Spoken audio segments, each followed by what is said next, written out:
Okay, so for the assignment, we used Tkinter to construct the GUI and everything, and it's just a code rundown.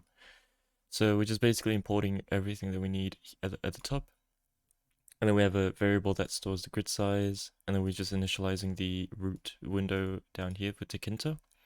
The grid size is a constant. Let's just set as 9 to represent the 9 by 9 grid in the Sudoku.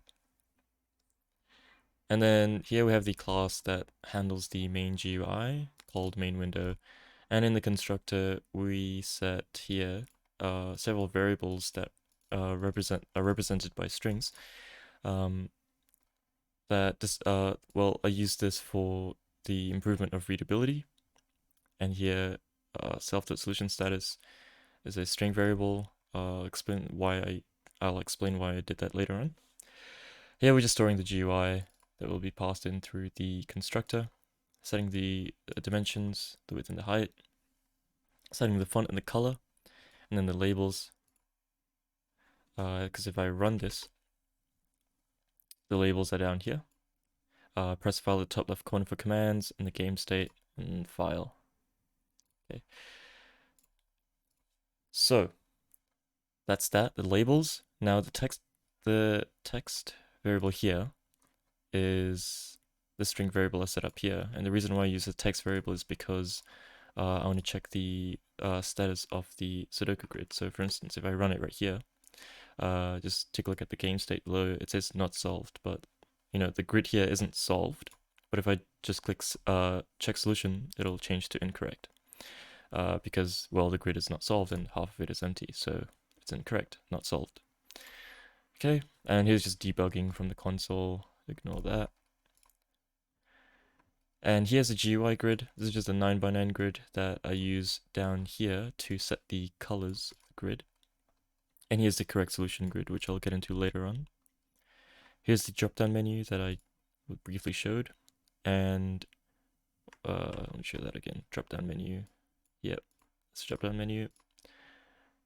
And here I generate the new grid. Now, if I go to down here, this is the declaration of the function. Here, first of all, we clear the grid, and then we randomize the top row, we solve the grid, we save the grid, and then we hide the solutions, and then we set the game state to not solved.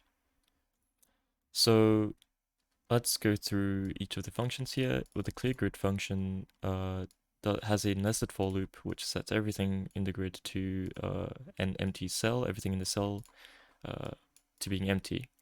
And then we randomize the top row. Here's a number list chosen from, well, it contains the options that you can put in. So in Sudoku 1 to 9, that's what the number list is for.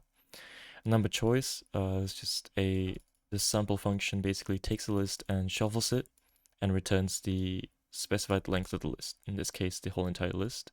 So it'll shuffle all the numbers. And then here, for n in range grid size, I put the top row of the grid to be random and set the number choice accordingly to the random grid. So I could demonstrate this right now if I clear grid. I'll just comment this out. Hopefully it'll work. There we go. Okay, so it randomizes the top row.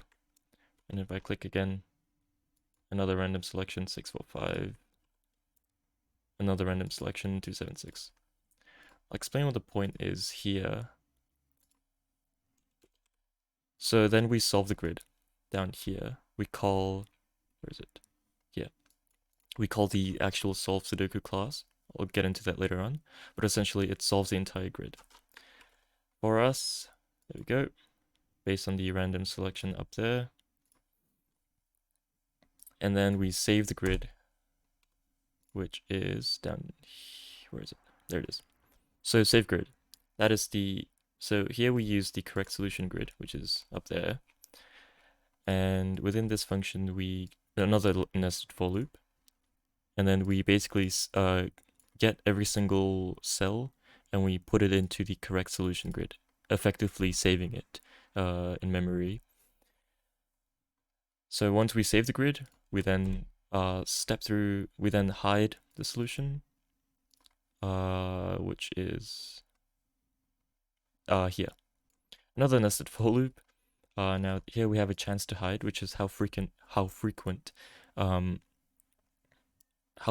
the cells are going to be set to an empty cell.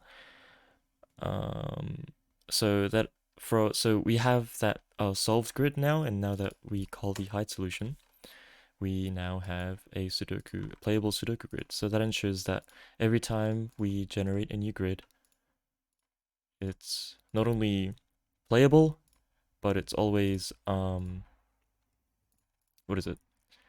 It's always going to have a solution, a correct solution. Because essentially what we're doing here when we generate the grid is we clear the grid, we randomize it, we'll solve it to ensure that we have an answer, and then we save it, and then we hide the solution. So that's the gist of how we generate our Sudoku grids in this assignment. Let's see, what else did I miss? Okay, so going back up, if I run the thing again, file and check solution. So now we're going to talk about the check solution functionality, which is here. So go back down, we have a check solution function. Now before we do that, we need to talk about the isCorrectGrid function here, which has a nested for loop again, which is a Boolean function that returns true if every input that the player has that we get from this function here matches exactly with the correct solution. If that's the case, they'll return true, but if there is a single cell that is not correct or that doesn't correspond to the correct solution grid, then we just return false. Okay, so now down here we use this function based on the return Boolean values in this conditional. So is correct grid, if it is correct, then we set the solution status to it being solved. Otherwise, if it is not correct, then we just put it as incorrect, right? So, and then this is just for debugging purposes for me to print out the solution status. And I think that sums up everything in the main window class. Yep. Now, if we go down to the solve Sudoku, which is the main class that contains the actual algorithm for solving the Sudoku. In the constructor, we set everything to be 0, and, well, not everything, everything that doesn't have a number to be 0, right? So for our own column, if the Sudoku grid, if the value in the Sudoku grid is not within the range, it's not within the accepted values, then we just set it to be 0. This ensures that the player doesn't put like a alphanumeric a letter basically, so like W, A, B, C, D, E, F, G into the Sudoku grid. This just ensures that that doesn't happen. If it does, then we just set it to 0.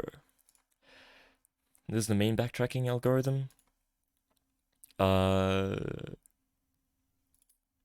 Basically, it'll step through the whole grid, check if it's valid, and then set the value to be that. If it is valid, basically, rundown of this function is it uses the concept of recursion and backtracking and returns a Boolean value because we are checking itself in here.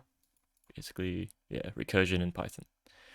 Here we have the fill next cell function, which basically returns -1 and -1 if the grid is solved, or it returns the position of the row and column of the cell that can be filled. Okay, and is valid cell basically checks every row, then checks every column, then checks every individual 3x3 box in the grid using maths here, and then returns a Boolean value to be used later on in the Sudoku solve, which is up here. And we exit out of the class, and now we are into the code that actually makes this thing run. We have the main Sudoku grid here, which is referenced throughout the code, as you can see. Now, after we have declared the list grid, we do a nested for loop and set every single value to be the string variable. because that'll allow us to use functions like .get and .set. And then we have the Sudoku application, which starts the whole thing, and then we have the root main loop, which displays the actual GUI. Okay, so that pretty much sums up everything.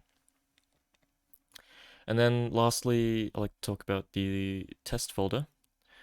Basically, in this test folder, we have, well, I've written different chunks of code that I wanted to test. So here I'm testing like the chance system, sequence testing, the where test the choice function from the random library. Here, more testing. Fill grid is valid. Random shuffle. Oop. Basically, fill grid is just me prototyping the functionality for the hide solution.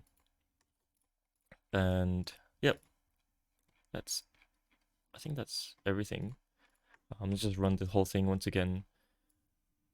So we can do file, new grid, and it'll just generate a new grid each time, a random grid.